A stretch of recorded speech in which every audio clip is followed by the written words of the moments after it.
My life experiences with me everywhere I go. It's those experiences that give me hope for the future. If an Indigenous woman from humble beginnings can be confirmed as Secretary of the Interior, our country holds promise for everyone. President Biden's nominee for Interior Secretary, Representative Deb Haaland of New Mexico, would of course make history as the first Indigenous woman to head the agency. So it should come as no surprise that ahead of her confirmation hearing today, Republican senators, bankrolled by oil and gas interests, were slamming her record of environmental stewardship, including Montana Senator Steve Daines, who vowed to block her nomination and later tweeted she'd follow a radical anti-American energy agenda and called her hostile and divisive. Now, those kinds of smears should sound familiar from attack ads currently running against two of President Biden's other nominees, his pick for Associate Attorney General Vanita Gupta and his choice for Health and Human Services Secretary Xavier Becerra. Biden appoints Vanita Gupta for a top job in the Justice Department. Biden promised unity, but this is a dangerous appointee. Health and Human Services. Biden appointed Xavier Becerra to run it. He's not a doctor. He's a radical partisan, an activist, not a doctor. Yes, that's right. Everyone's a radical, dangerous, scary.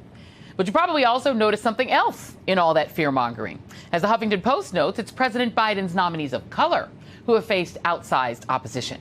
Perhaps the most vehement opposition has been somewhat bipartisan, the nomination of Neera Tanden to lead the Office of Management and Budget, which now hangs by a thread after West Virginia Democratic Senator Joe Manchin decided to put his stake down along with Republicans opposing her nomination over old tweets that he called partisan statements.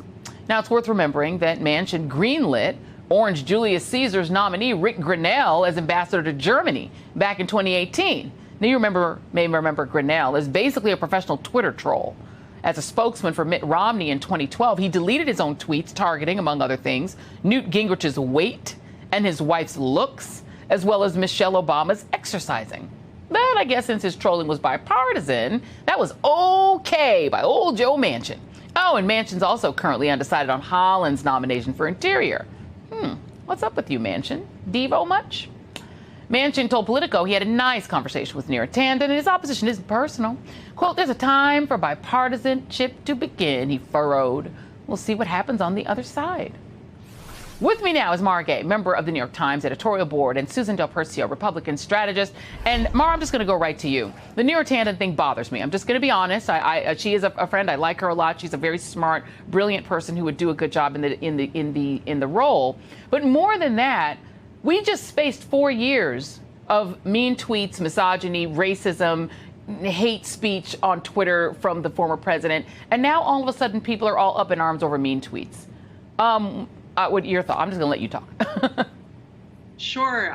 The double standard is striking. And I think the hope here is that the Democrats have learned the hard-earned lesson of Merrick Garland, which is you just have to ignore this as nonsense and red meat that these Republicans are choosing to throw to their base. And you have to move forward, build a coalition, and do the work that the American people sent you to do.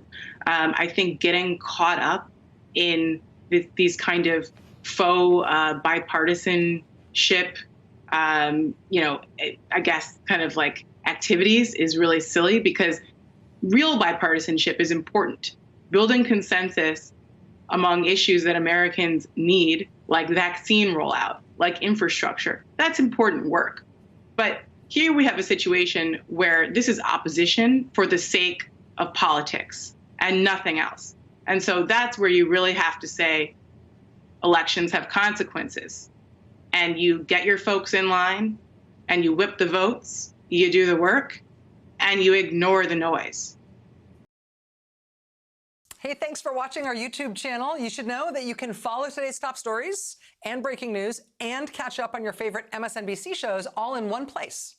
Download the NBC News app today.